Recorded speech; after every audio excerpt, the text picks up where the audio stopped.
Selamat datang kembali. Hari ini kita ditemani oleh Profesor Richard Wolff untuk membahas yang sedang terjadi dalam ekonomi dunia. Tidak memang saat ini kini bergabung. Seneni Glenn, satolada di seberangti.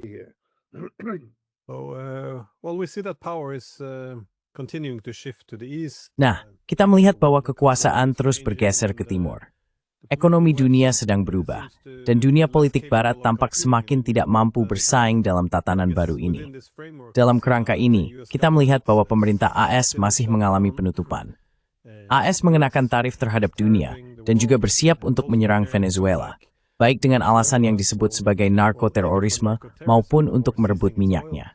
Sementara itu, di Eropa, mereka kini membicarakan cara-cara baru melegalkan pencurian dana kedaulatan Rusia. Dan Belanda bahkan baru-baru ini menyita perusahaan chip Tiongkok, Nexperia. Jadi, pada tahap kapitalisme seperti sekarang, apakah kamu melihatnya?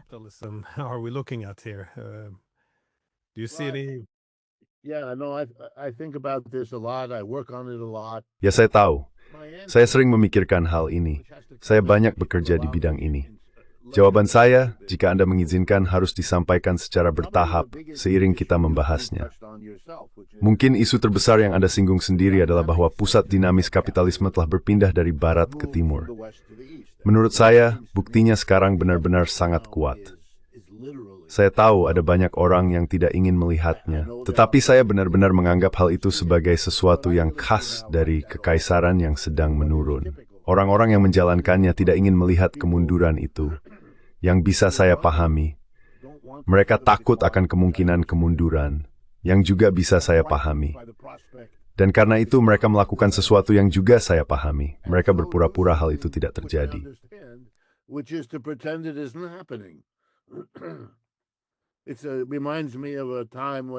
Itu mengingatkanku pada suatu waktu ketika aku dan putriku yang masih kecil sedang berjalan-jalan, lalu seekor anjing datang dan mulai menggonggong.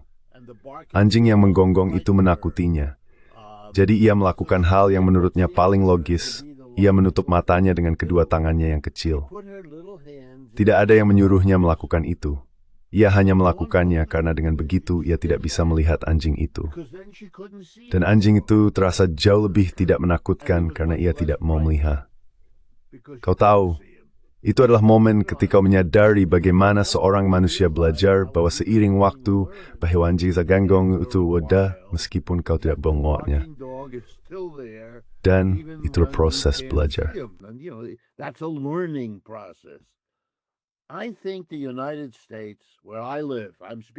Saya pikir Amerika Serikat tempat saya tinggal.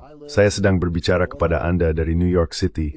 Amerika Serikat tempat saya telah hidup dan bekerja sepanjang hidup saya, berada dalam kondisi yang oleh para psikolog disebut penyangkalan.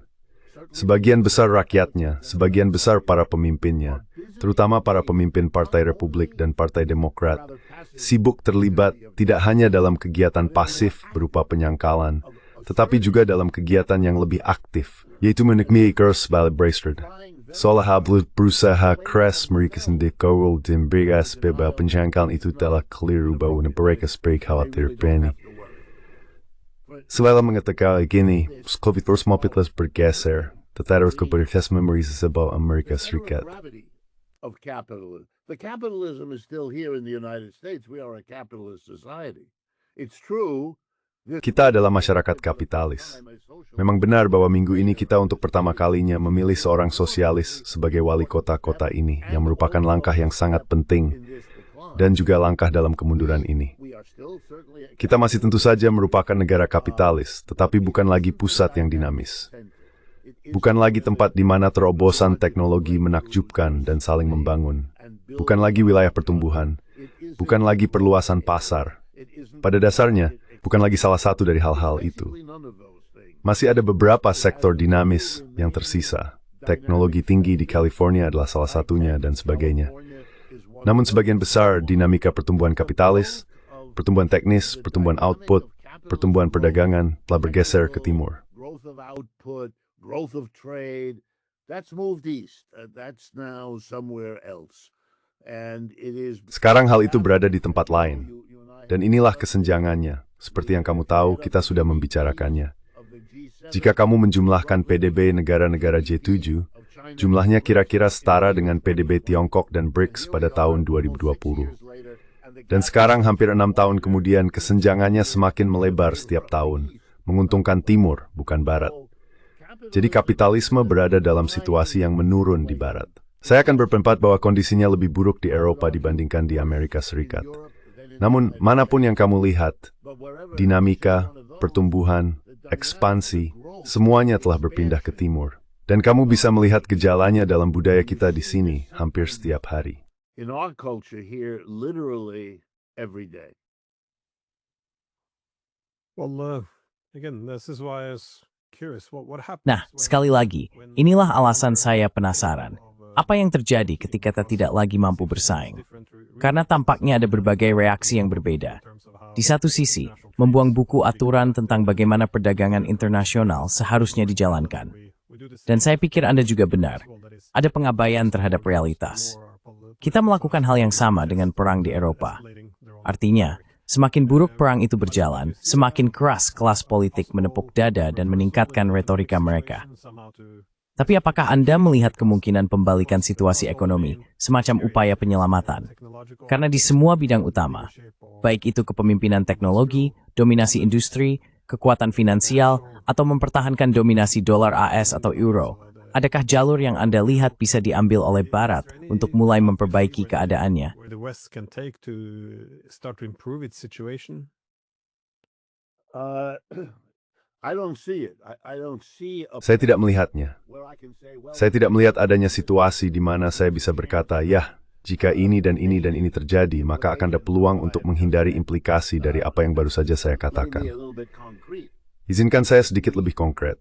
The shock Guncangan bagi Amerika Serikat dan Eropa States plus Europe, setelah mempersenjatai Ukraina selama 10 tahun, mendanainya dan mempersenjatainya dengan segala cara, namun tetap tidak mampu mengalahkan Rusia, itu adalah masalah yang sangat serius bagi mereka. Bukan karena mereka begitu peduli dengan batas wilayah. Mereka hidup selama beberapa dekade dengan NATO yang terhalang oleh Eropa Timur ketika wilayah itu masih menjadi bagian dari sistem Soviet. in Europe, when it was part of, Mereka bisa hidup dengan batas NATO yang lebih kecil. they can live with a Igen servitutrenken, ite katter griverhek sticky mglaurn, is a sept so serious theet, ni said the crowing, you'll be hersnia serious berbicheri dutplanetity. hard time when American streets bring you fatter Korean, braces, twinkor, bisword.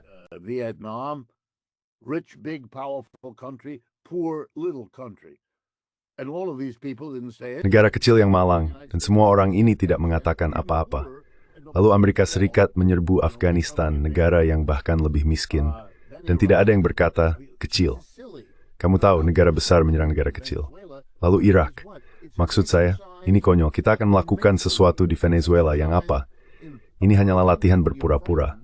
Ini latihan untuk menegaskan, ketika kamu ketakutan, bahwa doktrin Monroe masih menjadi hukum dunia dan bahwa Amerika Serikat ada di sana untuk menegakkannya. Tapi ini begitu putus asa, hingga membutuhkan dalih yang benar-benar transparan. Maksud saya, pembunuhan ini, saya tidak tahu bagaimana hal ini diberitakan di media Eropa, tapi saya tahu di Amerika Serikat. Dan sekarang sudah ada setidaknya 60 hingga 65 orang, saya mencatatnya, yang telah tewas di kapal-kapal ini, sebagian di Karibia, sebagian di sisi Pasifik Amerika Latin. Partly on the Pacific Ocean side of Latin America. No evidence, none, zero. Tidak ada bukti, tidak ada nol, tidak ada pengacara, tidak ada juri, tidak ada hakim, tidak ada apa-apa. Eksekusi singkat oleh militer Amerika. Dan bagi mereka yang menonton program ini dan tidak mengenal hukum Amerika, kita memiliki masalah narkoba yang parah di negara ini. Tetapi masalah itu sudah ada selama 50 tahun. Sepanjang hidup saya, narkoba ada di mana-mana. Saya bisa mendapatkan apapun dari yang disebut narkoba ilegal di New York kapanpun saya mau. Ketika putra dan putri saya bersekolah di sekolah negeri di Amerika Serikat, mereka dikelilingi oleh anak-anak yang memiliki dan menggunakan narkoba. Mereka sering tergoda sendiri, seperti semua anak-anak. Kita memiliki masalah serius, dan orang-orang yang terlibat dalam perdagangan narkoba ditangkap setiap hari di negara ini. Tidak satu pun dari mereka yang pernah dieksekusi. None of them has ever been executed. The drug trade is not a capital crime in the United Perdagangan narkoba bukanlah kejahatan yang dapat dihukum mati di Amerika Serikat. Jadi, di sini ada orang-orang yang diduga terlibat dalam perdagangan narkoba, ribuan mil jauhnya dari Amerika Serikat, yang sama sekali tidak menimbulkan ancaman apapun, dan mereka dieksekusi secara sewenang-wenang. Itu adalah perilaku yang mengerikan. Bahkan para pendukung Tuan Trump di negara ini tidak tahu harus berkata apa. Mereka benar-benar tidak tahu. Dan ketika akhirnya mereka mengatakan sesuatu, kedengarannya seperti naskah film koboi kelas 2. Ucapan keras seperti, oh, kita harus menangkap mereka, kita harus menanganinya. Itu kekun kata kanak-kanakan saja tidak cukup, karena yang dibunuh adalah manusia, dan cukup banyak, tanpa akhir yang jelas, sambil menegaskan bahwa mereka adalah orang Venezuela. with no end in and asserting that they are Venezuelan. No way to know who they are. You haven't looked at their. Tidak ada cara untuk tahu siapa mereka. Kamu belum melihat dokumen mereka. Ini konyol. Ini hanya khayalan dan terus dipaksakan. Dan perhatikan, bukan hanya oleh Trump, tapi juga oleh Wakil Presiden, oleh Menteri Pertahanan. Mereka semua terlibat dalam sebuah pertunjukan yang oleh seorang humoris mungkin disebut sebagai pertunjukan macho di ruang ganti pria di gym. Ada sesuatu yang sangat aneh, hampir seperti ritual dalam bentuknya. Sementara itu, situasi ekonomi terus memburuk. Luar biasa apa yang sedang kita saksikan. Kita sekarang berada di New York, menunggu untuk melihat seberapa parah resesi yang berlangsung ini akan menjadi, dan berapa lama akan bertahan. Dua pertanyaan selalu muncul di awal setiap resesi. All recessions present at the beginning. Employment looking bad. Inflation not going down. Lapangan kerja terlihat buruk, inflasi tidak menurun, dan ada kekhawatiran bahwa tarif yang sebenarnya belum benar-benar diberlakukan sedang dalam proses berubah menjadi harga eceran yang lebih tinggi. Goldman Sachs dan pihak lain telah merilis studi. Seperti yang diprediksi, para importir, bisnis-bisnis Amerika yang mengimpor barang, merekalah yang sebenarnya membayar tarif, omong-omong. Dan perhatikan, orang Amerika, dimulai dari Tuan Trump, terus berbicara dalam teratur. Jika didengarkan dengan saksama, tarif disajikan sebagai hukuman bagi negara lain. Mereka telah menipu kita, mempermainkan kita. Data neraca pembayaran disalahgunakan untuk mendukung argumen itu. Jadi kita akan menghukum dengan tarif. Sebagian besar orang Amerika, mahasiswa saya mengajar ekonomi, Most Americans, my students, I teach economics. It's a subject we teach. I have to explain to my students. itu adalah topik yang kami ajarkan. Saya harus menjelaskan kepada para mahasiswa saya yang tidak mengerti bahwa tarif adalah pajak yang dikenakan oleh pemerintah AS kepada warga negara AS. Karena pemerintah AS tidak bisa mengenakan pajak kepada warga negara-negara lain. Jadi mereka tidak memahami presiden mereka sendiri yang terus berbicara tentang memukul Tiongkok dengan tarif. Saya menjelaskannya kepada mereka dan tentu saja setelah itu mereka mengerti. Goldman Sachs memiliki sebuah studi yang bagus. Mereka bukan satu-satunya yang menunjukkan pola pergeseran tersebut. Sekarang beban itu sedang dialihkan. Pajak tambahan yang harus mereka bayar harus mereka tutup dengan cara tertentu, sehingga harga di sektor retail meningkat. Dan hal itu kemudian menyebabkan, kamu tahu, ini luar biasa. It's remarkable. Each aspect of this decline. Setiap aspek dari kemunduran ini kini saling memperkuat satu sama lain. Saya akan menceritakan sebuah kisah, mungkin tidak benar-benar terjadi tapi menggambarkan maksudnya. Setiap tahun, gerai retail terbesar di Amerika Serikat, Walmart, yang saya yakin dikenal di seluruh dunia mendominasi pasar di AS. Kami memiliki hari libur Thanksgiving pada akhir November, dan secara tradisional orang makan kalkun, burung yang dimasak khusus untuk perayaan itu. Jadi Walmart, sebagai iklan, mengumumkan, tahun ini kami babon, autornya satu pet lengkap. Anda bisa dapat semua yang dibutuhkan. Kalkun, swalku, timala distuting, dengan harga dan lause. Kami waskaren you di tambat tapendu. Menurut tur ini, tidak dengan pengusarotin, mereka menunjukkan kilat itembo wafor gayu. Dan ini lutsimpor deportan lau. Than the price it was last year. And we're fighting inflation. Dan kita sedang memerangi inflasi. Presiden Amerika Serikat merayakan dan memuji Walmart secara terbuka atas kepemimpinannya yang luar biasa dalam memerangi inflasi. Pada saat itu, setiap surat kabar di negara ini, kecuali yang begitu berkomitmen mendukung Tuan Trump sehingga mereka tidak bisa melakukan apa yang akan saya jelaskan, menunjukkan bahwa jika Anda menjumlahkan daftar barang dalam kotak Thanksgiving tahun lalu, tahun ini jumlahnya seperempat lebih sedikit. Itulah sebabnya lebih rendah. Jika Anda membandingkan barang sama dari tahun dengan tahun ini, harganya jauh lebih tinggi. Baiklah, ini kekanak-kanakan. Tetapi hal seperti ini sekarang Jared hampir stereo dikeserikatkan dan terus mengandung perdingklatan. And it keeps exposing and exposing. And the election results of last Tuesday. Dan hasil pemilu Selasa lalu, sebuah kemenangan telak, semua orang yang didukung oleh Tuan Trump kalah, dan semua yang menentang Tuan Trump menang. Memang, jumlah kandidatnya tidak banyak, tetapi Virginia dan New Jersey adalah negara bagian yang sangat penting dalam struktur elektoral Amerika Serikat. Dan kemenangan di kota New York mengungguli semuanya, karena sosialis itu, yang, omong-omong, disebut oleh Presiden bukan sebagai sosis. Tuan Trump mengoreksi dirinya sendiri. Dia berkata, bukan sosialis tapi komunis. Nah, di negara ini, itu setara dengan mengatakan seorang utusan dari iblis, lengkap dengan tanduk dan ekor. Jadi Presiden mencelanya, dan apa yang terjadi? Dia justru mendapat lebih banyak suara daripada semua kandidat lainnya digabungkan. Dia memperoleh lebih dari 50% suara. He got over 50% of the vote. It's extraordinary. Sungguh luar biasa hidup di sebuah negara yang selama ini berada di garis depan perayaan kapitalisme yang anti-kiri, kini mengalami kemunduran yang tak bisa dihentikan, yang hanya bisa direspons secara teatrikal. Hal ini menimbulkan tingkat perpecahan yang tegang di negara ini. Saya rasa jika kamu berkunjung, kamu mungkin akan merasakannya. Jika kamu menghabiskan beberapa minggu di sini, suasananya terasa berbeda dari dulu. Semua orang merasakannya. Orang-orang saling mengatakannya di jalan. Ada perasaan akan kehancuran yang mendekat, sangat murung, sangat cemas. Di kalangan anak muda, ada perasaan bahwa mereka lahir pada masa yang sangat tidak beruntung dan mereka menginginkan perubahan, dan mereka sangat menginginkannya.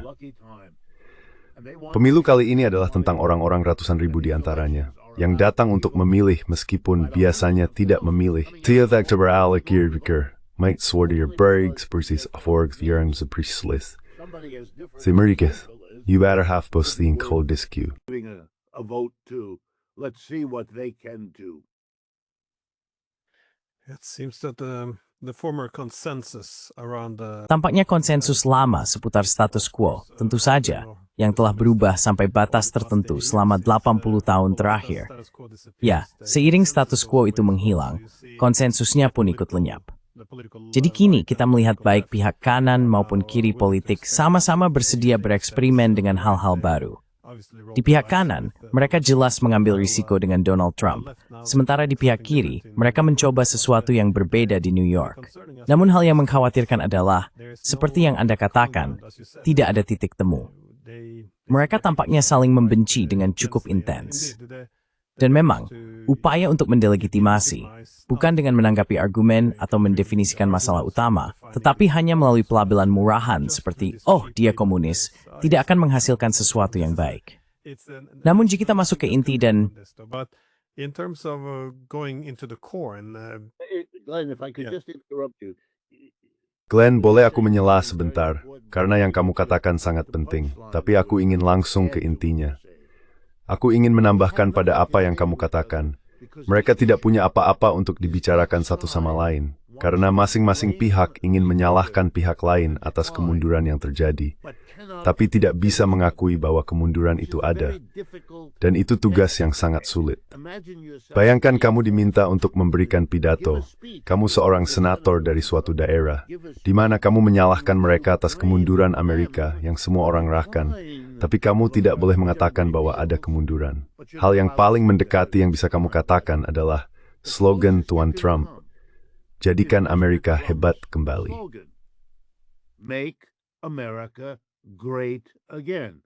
You need to imagine a great past. Kamu harus membayangkan masa lalu yang hebat, yang sebenarnya fiktif, dibuat-buat. Saya akan membalik keadaan yang berantakan. Saya akan memperbaikinya. Pihak lain yang harus disalahkan. Lihat, Partai Republik mengatakan bahwa Partai Demokrat membawa imigran masuk. Itu konyol, tapi mereka mengatakannya. Itu adalah cara untuk mengatakan, kamu yang bersalah atas kemunduran ini. Seluruh kegilaan anti-imigran di Eropa maupun di sini adalah bentuk kambing hitam. Ini klasik dalam polanya. Mencari sasaran yang tidak nyata untuk kemarahanmu karena kamu tidak bisa memahami atau kamu punya larangan untuk menghadapi apa sebenarnya penyebabnya. Lalu Partai Demokrat membenci Partai Republik karena cara Partai Republik untuk membuat Amerika hebat kembali membutuhkan pembentukan koalisi orang-orang yang akan menganggap gagasan itu serius. Siapa mereka? Of people who will take that idea seriously. Well, who are they? Whether the people who are, strong Christians. Baik itu orang-orang yang, kamu tahu, penganut Kristen yang taat dan harus menghadapi kenyataan bahwa minat terhadap agama di Amerika Serikat telah menurun selama 100 tahun. Tidak ada yang akan mengubah hal itu, setidaknya tidak dalam waktu dekat.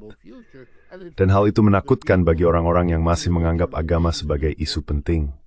Namun, mereka menyaksikan agama itu perlahan menghilang. Agama menjadi bahan lelukon di televisi. Orang-orang tidak menganggapnya serius, dan ketika mereka melakukannya itu pun dengan cara yang sangat formalistis. Tiba-tiba kamu melihat kebangkitan supremasi kulit putih. Mengapa? Karena ada sebagian masyarakat yang masih berpegang pada gagasan hierarki rasial selama 100 tahun terakhir, dan mereka menyaksikan gagasan itu menghilang, perlahan, bertahap. Tapi, kamu tahu, semakin lama semakin banyak. Gradually, but more and more, they feel they want to back. Mereka merasa ingin mendukungnya.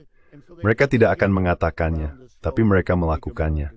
Jadi mereka berkumpul di sekitar slogan Make America Great Again.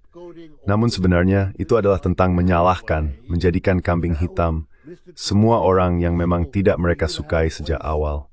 Dan sekarang Trump membuatnya mungkin bagi mereka untuk memiliki tempat di meja kehidupan politik masyarakat ini. 2 minggu lalu, ia mengumumkan penurunan jumlah orang yang akan diizinkan masuk ke Amerika Serikat dengan status pengungsi.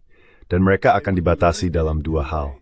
Mereka harus berasal dari Afrika Selatan, dan mereka harus berkulit putih. Ia mengatakan itu. Kamu tahu, seorang presiden dalam 40 tahun terakhir yang mungkin berpikir begitu tidak akan pernah mengatakannya. Mengapa ia melakukannya? Karena itulah cara koalisi yang ia bangun. Cara mereka menghadapi kemunduran. That's their way of handling the decline. And all that the Democrats are doing. Dan semua yang dilakukan oleh Partai Demokrat, mereka sebenarnya tidak berbeda pendapat. Mereka mendorong para imigran keluar, mereka menyalahkan Rusia, mereka menyalahkan Tiongkok, mereka menyalahkan kekuatan asing. Semua itu dianggap baik-baik saja. Semua itu dianggap baik-baik saja. Satu-satunya hal yang bisa mereka pikirkan adalah, dia otoriter, Tuan Trump. Dia tidak melakukannya seperti cara kami, yaitu dengan cara yang lebih tenang, lebih rapi, dengan tampilan Demokrat yang lebih halus. Itu saja. Izinkan saya memberi satu contoh yang terjadi 2 hari lalu. Kamala Harris, kamu tahu, wanita yang mencalonkan diri sebagai presiden pada November lalu, mengunggah sebuah tweet pada hari pengumuman bahwa Mamdani menang di New York City. Dia seorang Demokrat. Mamdani setidaknya secara hukum adalah seorang Demokrat. Jadi itu adalah kemenangan seorang Demokrat. Seorang Demokrat muda dan baru. Of a Democrat, a young new Democrat. Did the tweet have anything to say about Mamdani? Apakah cuitan itu mengatakan sesuatu tentang Mamdani? Tidak. Tidak ada ucapan selamat, tidak ada koma artinya. Sebaliknya itu adalah cuitan panjang yang sepenuhnya didedikasikan untuk kematian Dick Cheney, mantan wakil presiden yang meninggal sehari sebelumnya. Dan dia berkomentar tentang betapa hebatnya pengabdian Cheney sebagai pelayan publik. Ini adalah seseorang yang oleh Partai Demokrat telah dicap sebagai penjahat perang karena tindakannya dalam perang Irak, dan semua itu, seorang Republikan sayap kanan ekstrem, dan seterusnya. Dia tidak berkomentar tentang keberhasilan partainya sendiri. Dia justru membuat pidato penghormatan untuk Cheney. Itu adalah Partai Demokrat yang menyatakan perang terhadap Mamdani dan segala yang dia wakili. Saya menceritakan agar tuangnya Madamer semuanya sudah terurai dan di sini. I tell you the story because it shows you it's disintegrating here. It is simply disintegrating. Mr. Trump, Ini benar-benar sedang terurai. Setidaknya sepertiga dari para pengikut Tuan Trump diyakini menganggapnya rentan terhadap apa yang akhirnya akan terungkap seputar kasus Epstein. Ia akan kehilangan banyak pendukung karenanya. Semua orang mempercayai hal itu. Saya tidak tahu apakah itu benar, tetapi semua orang mempercayainya. Dan ia telah kalah dalam pemilihan. Hal itu tidak dapat memperkuat posisinya di dalam Partai Republik. Ada belasan orang di sekelilingnya yang ingin menyingkirkannya dan mengambil alih posisinya. Jadi ada proses disintegrasi di berbagai tingkat dalam sebuah masyarakat yang kekaisarannya sedang memudar dan menghadapi resesi kapan saja. Menjadi begitu besar dan kuat, sehingga tidak hanya dibicarakan di media keuangan, tetapi juga oleh masyarakat umum.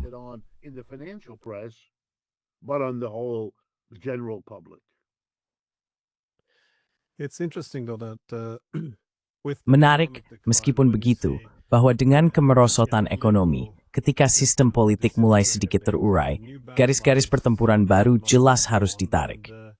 Dan ini selalu melibatkan pendefinisian siapa kita dibandingkan dengan pihak lain, yang seperti yang Anda tunjukkan, sedang berubah baik di Partai Demokrat maupun Partai Republik.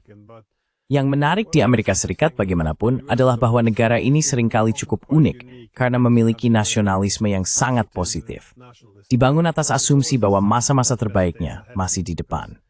Dari koloni di pantai timur yang bergerak ke arah barat, melalui era bipolar dan kemudian unipolar, negara ini selalu bergerak dari kekuatan ke kekuatan.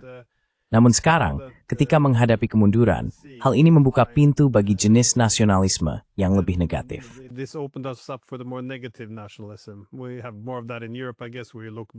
Kita memiliki lebih banyak hal seperti itu di Eropa. Kurasa, di mana orang menengok kembali pada masa lalu yang gemilang, yang kini telah hilang, dan mencari seseorang untuk disalahkan. Dan tentu saja, hal ini juga muncul di AS. Idealnya, demi persatuan AS, Anda cukup menyalahkan Tiongkok dan memulai perang dingin baru. Saya menggunakan kata idealnya dengan hati-hati di sini, karena itu juga bukan masa depan yang baik. Atau, tentu saja, you want them to be hate sesama sendiri. Maksudnya, jika Anda bertanya, siapa kita versus mereka, dan kelompok luar utama Anda menjadi rakyat Anda sendiri, oposisi politik Anda sendiri, maka Anda punya masalah. Namun tampaknya bagi saya, orang Eropa berharap garis pertempuran akan bergeser dengan cara yang menempatkan kita di pihak Amerika. Menarik juga bahwa Trump, misalnya, menunjuk Unie Europeng yang Grecian yang Buthangt, Buthangkok, Iwin Prom Hambil Kutnilen.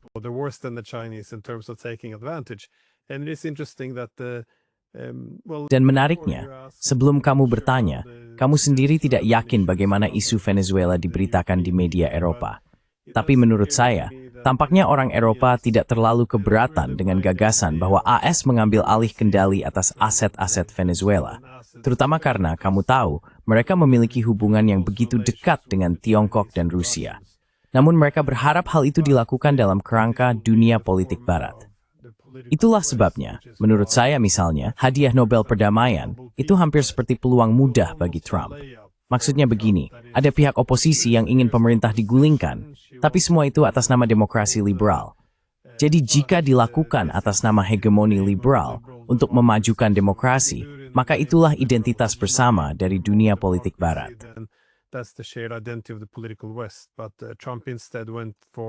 Tapi Trump justru memilih narkoterorisme, jadi lebih banyak keamanan keras ala Amerika.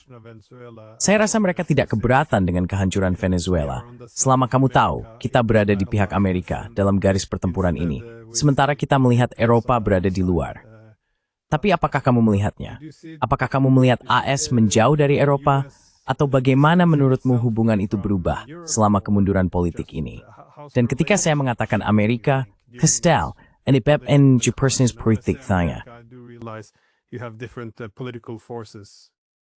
Yes, and I want to put my cards on the Ya, table. I'm a dan critic saya ingin berbicara secara terbuka. in general and of Saya adalah seorang pengkritik, baik terhadap kapitalisme secara umum maupun terhadap kapitalisme Amerika. Dan saya percaya bahwa masyarakat yang sehat adalah masyarakat yang memiliki para pengkritik. Setiap sistem selalu memilikinya. Mereka bisa dibungkam untuk sementara waktu, tetapi mereka akan selalu ada. Jadi saya datang dari sudut pandang yang kritis, dan saya tidak memiliki pengetahuan khusus. Tahu kan? Saya mengenal banyak orang yang menjalankan pemerintahan karena Amerika Serikat bertentangan dengan omong kosong, demokrasi liberal, adalah masyarakat yang sangat berstrata dan syarat gengsi. Jadi Anda sedang berbicara dengan seseorang seperti saya yang berasal dari, pendidikan saya di Harvard, Stanford, dan Yale. Selama 10 tahun hidup saya mendapatkan semua gelar saya dari lembaga-lembaga itu. Tahu kan, teman sekelas saya di State Corminu, Tianik Selbaner, Yellen. Janet Yellen, right? So they're my classmate and one of my teachers at Harvard. Jadi, teman sekelas saya dan salah satu guru saya di Harvard adalah Henry Kissinger, dan seterusnya, dan seterusnya, dan seterusnya. Saya berasal dari latar pendidikan itu, dari bagian populasi tersebut. Itulah yang paling dekat dengan saya. Saya tidak tetap berteman dengan orang-orang itu, jadi saya membaca koran seperti orang lain. Tapi inilah yang saya pikir sedang terjadi secara ekonomi. Kita bisa memulainya dari berbagai titik, tapi saya akan mulai dari satu hal, karena ini sangat dramatis, dan menempati tempat yang sangat menonjol dalam pikiran mereka. Dalam waktu yang relatif singkat, kita telah berubah dari negara dengan utang nasional yang relatif kecil, menjadi negara dengan utang nasional yang sangat besar. Dari beberapa ratus miliar dolar beberapa dekade lalu, menjadi 35 triliun dolar, atau berapapun tepatnya jumlahnya sekarang.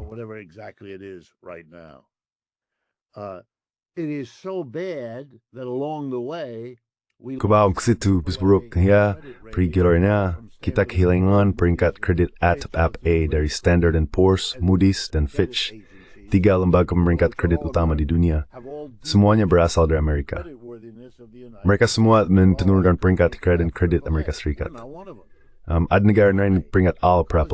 Kita bukan senyacita. Mengapa? Karena kita mulai mencapai titik yang pernah dialami Liz Truss beberapa tahun lalu di Inggris. Ketika ingin meminjam bank dan pasar modal berkata, tidak akan kami biayai. Dan itu sangat serius.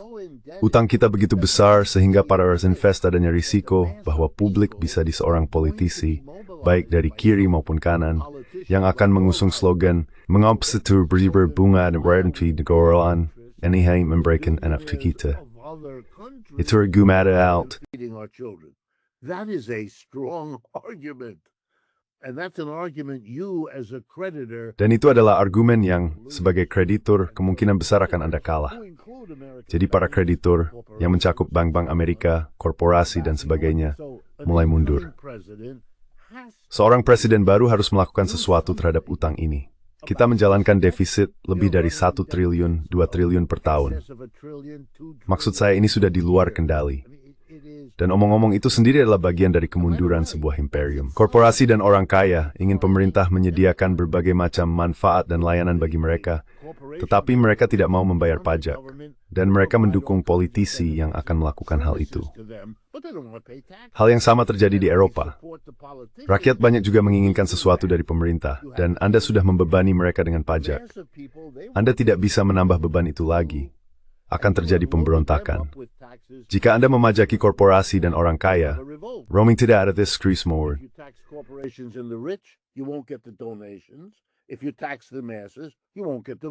Jika Anda menaikkan pajak kepada rakyat banyak, Anda tidak akan mendapatkan suara.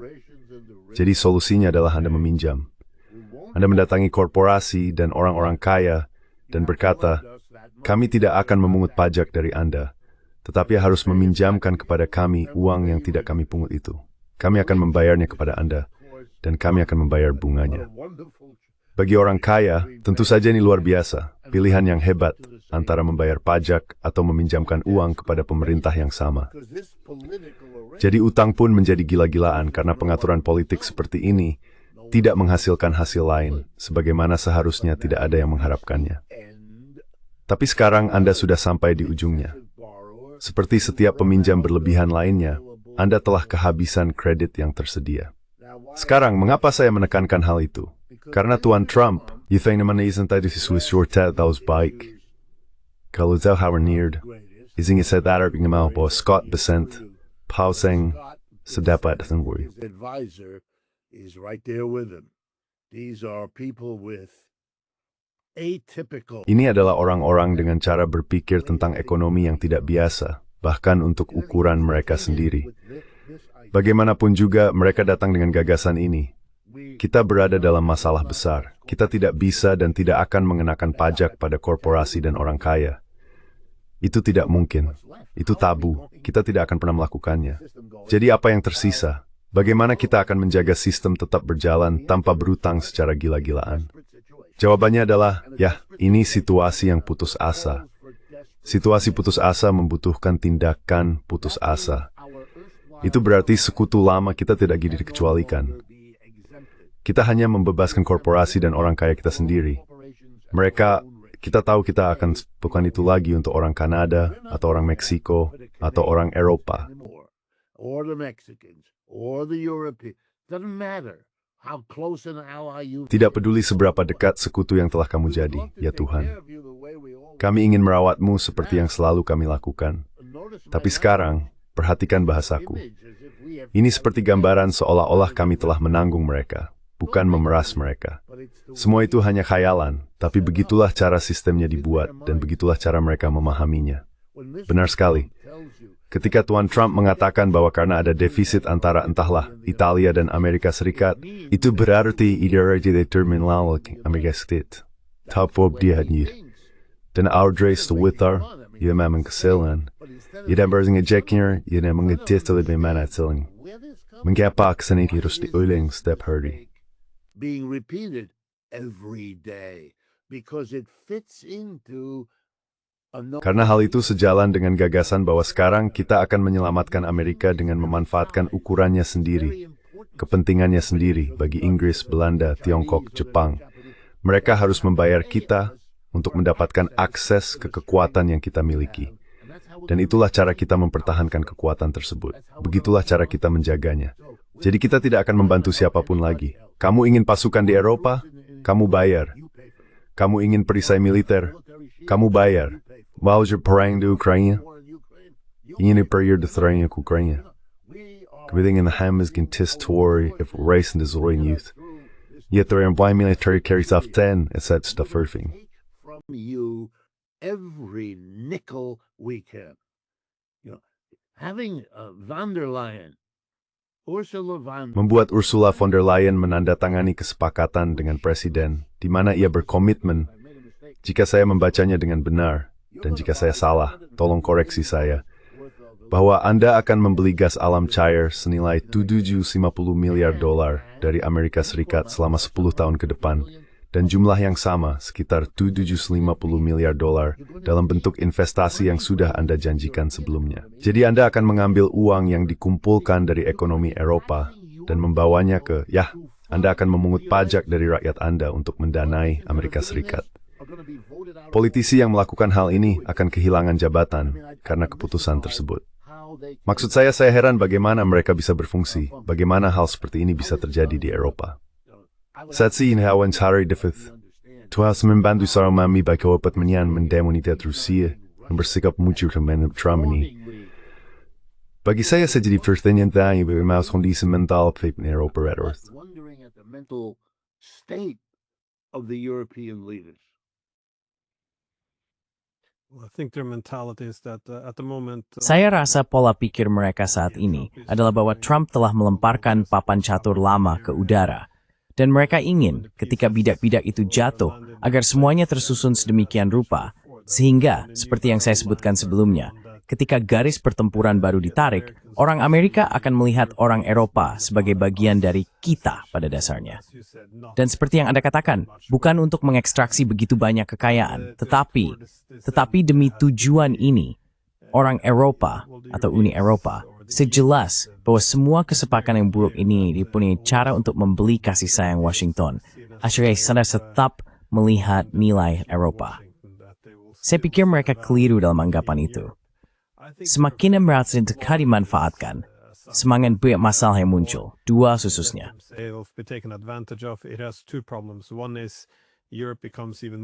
Pertama, Eropa menjadi semakin lemah dan rentan, sehingga AS semakin kecil kemungkinannya untuk memandangnya sebagai mitra yang setara. Dan yang kedua adalah bahwa Trump, menurut saya bukan hanya Trump, tetapi juga yang lain, memiliki rasa tidak hormat tertentu terhadap jenis kelemahan seperti ini, di mana tidak ada ketegasan, tidak ada kemauan untuk membela kepentingan nasional yang mendasar.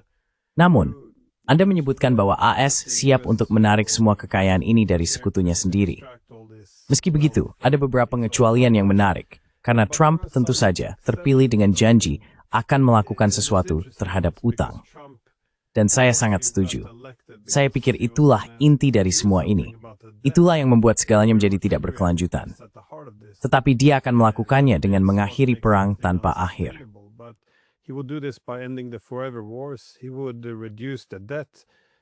Dia bilang dia akan mengurangi utang. Itulah sebabnya saya senang dengan peran Musk yang memotong semuanya.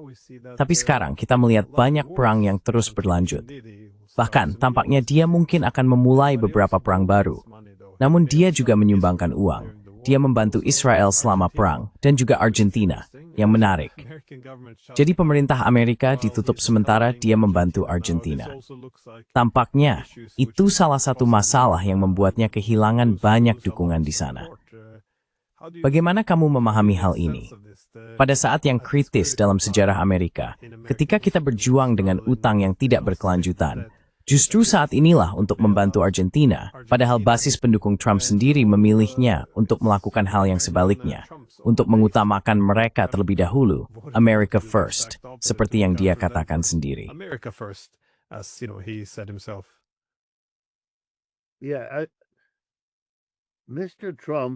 Tuan Trump, di atas segalanya, adalah seorang penghibur profesional. Begitulah kami menyebutnya di sini.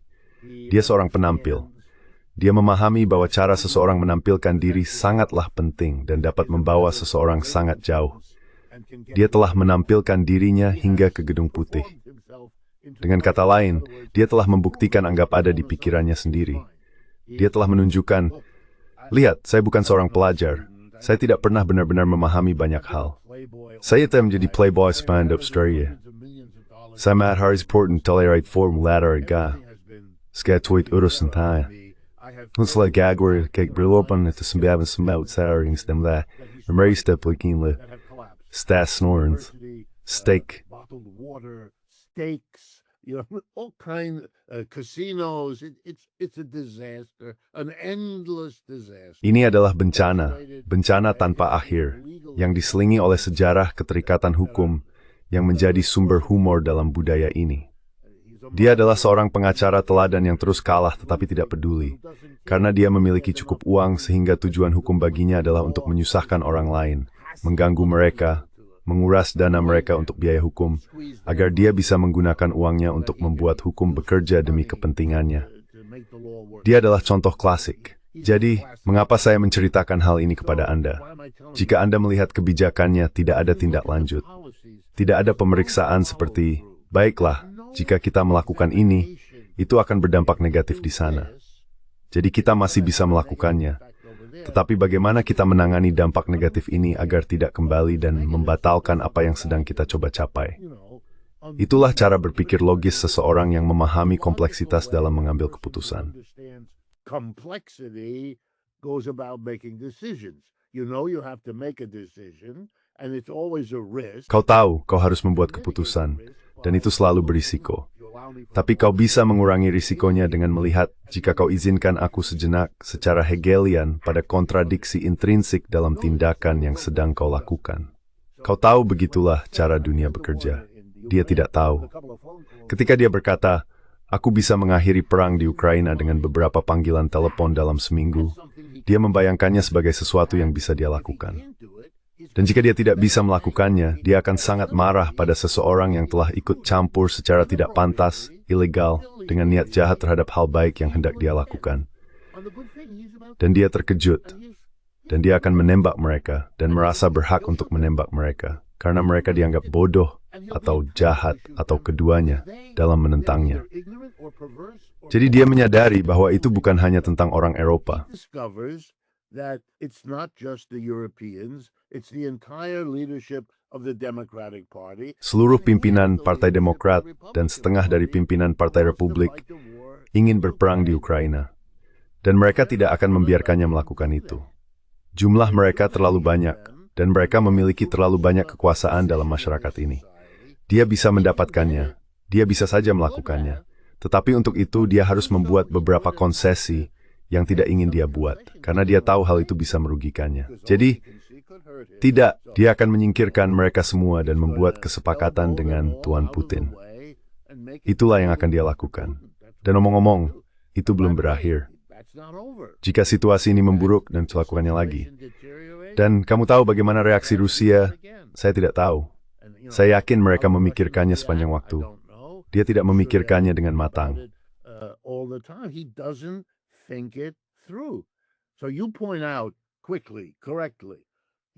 Jadi Anda dengan cepat dan tepat menunjukkan bahwa dia baru saja membeli sebuah pemilihan di Argentina.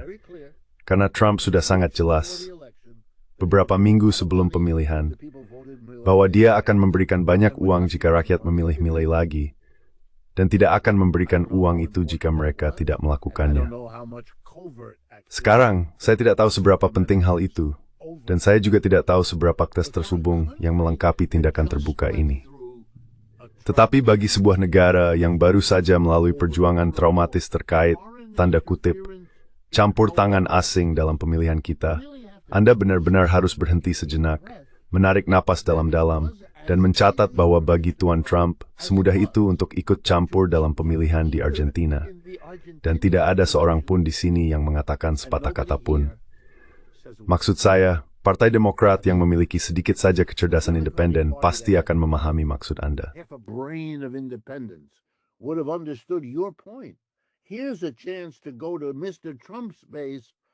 Inilah kesempatan untuk mendatangi basis pendukung Tuan Trump dan berkata, apa yang kalian lakukan? America First berarti 20 hingga 40 miliar. Lalu mereka seharusnya memberikan daftar semua hal yang bisa didapatkan rakyat Amerika dengan 20 hingga 40 miliar dolar itu. Yang sekarang tidak akan mereka dapatkan karena kita mendukung seorang pemimpin gila yang berkuasa di Argentina. Itu akan menjadi bahan yang sempurna, tapi mereka tidak melakukannya. Kau tahu, mereka terjebak dalam kemerosotan kekaisaran yang sama. Itulah sebabnya mereka tidak banyak bicara tentang kapal-kapal itu. Pernyataan terbaik di Kongres Amerika Serikat yang menentang pembunuhan orang-orang di kapal justru datang dari seorang politisi Republik yang keras kepala, Rand Paul dari Kentucky. Ia berdiri dan berkata, apa-apaan ini? Hakim, juri, dan algojo, Tuan Trump sendirian dalam tatanan internasional. Maksudku apa? Apa? Tera Jukerat mendengar pidatonya, Taysom with the Tom Peppa. Listening to his speech, say nothing. Yeah, I watched him.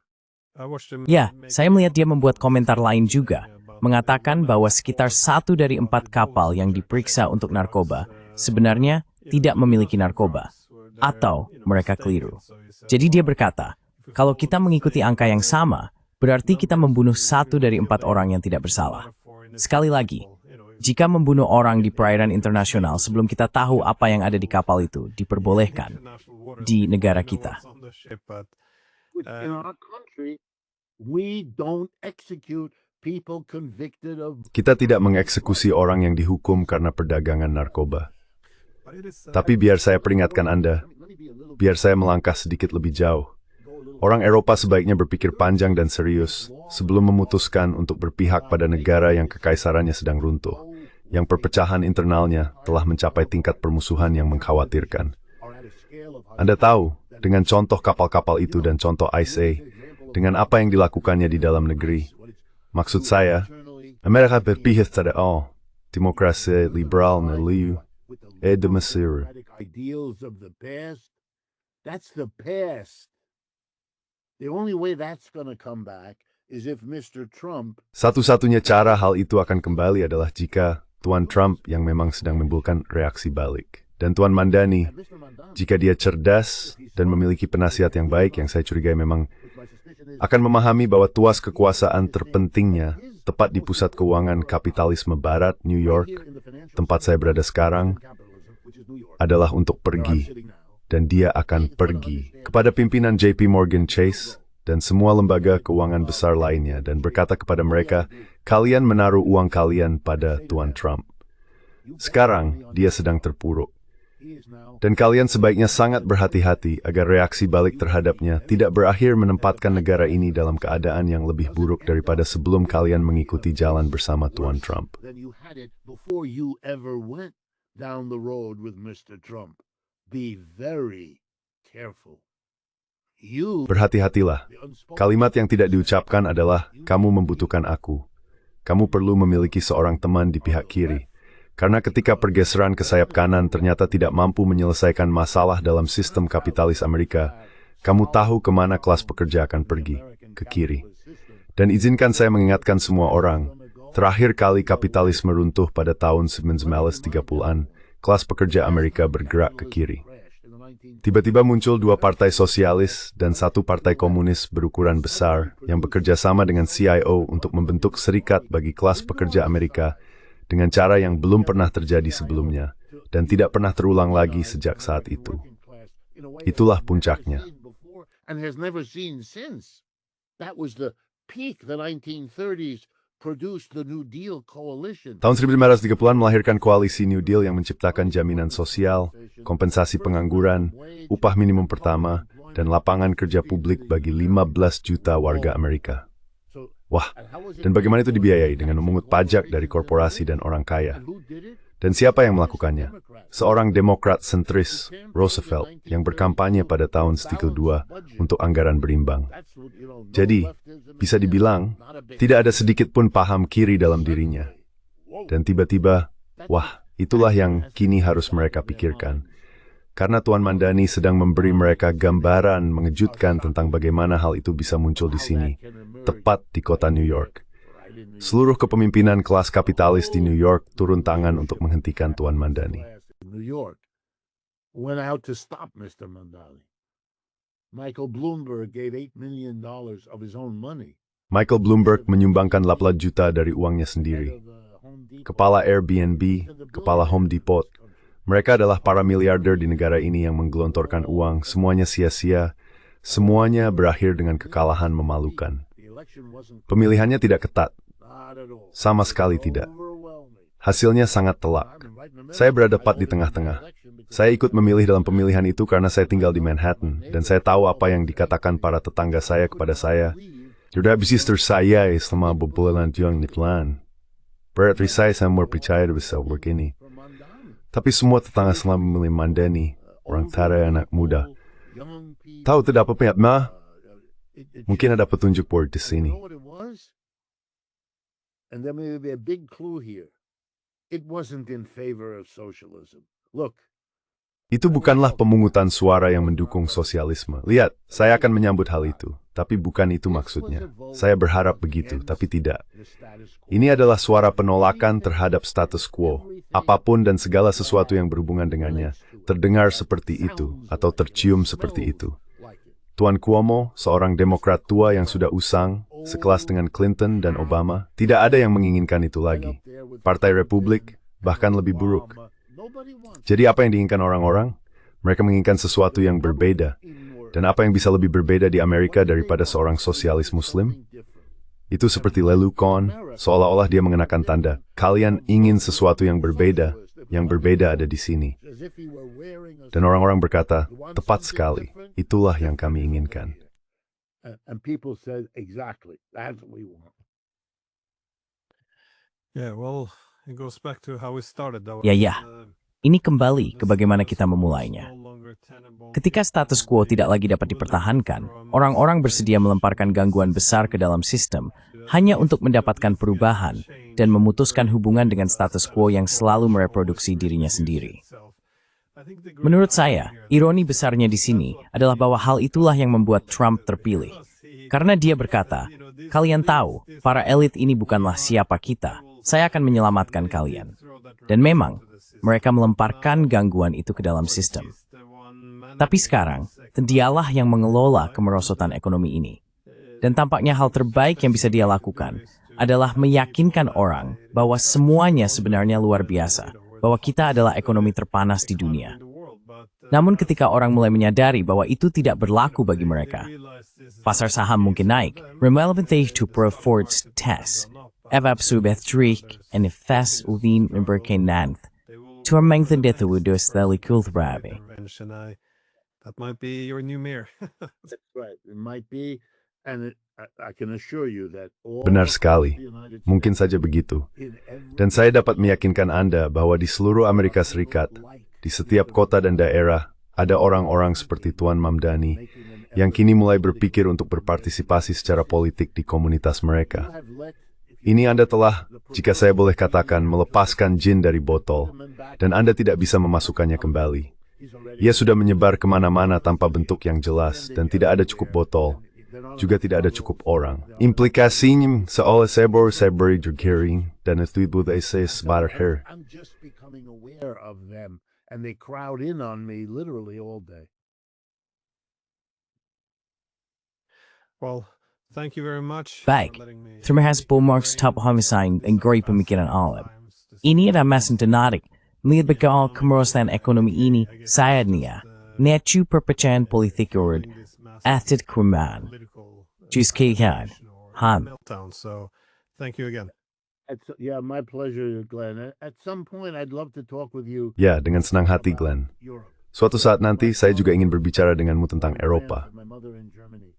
And I Kamu tahu, ayah saya lahir di Prancis, dan ibu saya di Jerman. Jadi saya punya setengah kaki di Eropa. many of us here in the Saya bisa berbicara dalam bahasa-bahasa itu. have a European. Salah satu hal yang paling menakjubkan bagi banyak dari kita di Amerika Serikat, terutama jika kita punya hubungan dengan Eropa, adalah kemunduran Eropa. The French Revolution. Renaissance, reformasi, revolusi Prancis, Marxism, semua adalah hasil besar dari Eropa. Apa yang terjadi ketika dunia itu menyusut? Inggris tidak lagi menjadi kekaisaran, melainkan sebuah pulau Zex-Drusep verdad lepas pantai Eropa. Apa yang sedang terjadi? Mengapa Amerika Serikat dan Tiongkok berbicara tentang dunia di mana Eropa hanya menjadi renungan belaka? In which Europe Apa ini? afterthought. What is this? Well, you see this when it's political settlements. Nah, Anda melihat hal ini ketika ada penyelesaian politik yang dilakukan di Gaza atau di berbagai belahan dunia. Orang Eropa, jika mereka diundang, hanya berdiri di belakang dan dijadikan bahan ejekan. Dan Anda tahu, sebagai orang Eropa, saya merasa ini menyedihkan, melihat arah yang diambil oleh benua ini. Tapi saya pernah mendengar penjelasan seperti ini. Ya, saya tidak berbicara langsung, tapi saya menghadiri sebuah konferensi minggu lalu bersama Menteri Luar Negeri Hongaria di Minsk.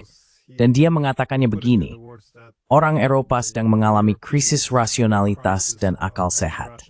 Tapi saya ingin membahas isu ini dengan Anda minggu depan atau setelahnya jika Anda tersedia. Jadi terima kasih. Or thereafter if you're available. So thank you. I think part of what will determine you. Saya pikir sebagian dari apa yang akan menentukan hasil bagi Eropa, tentu saja, terutama adalah Eropa itu sendiri. Tetapi juga sikap di sini. Bagaimana orang memandang Eropa melalui kacamata pengalaman Amerika. Baik, jadi kita akan berbicara lagi. Good. So we'll talk again.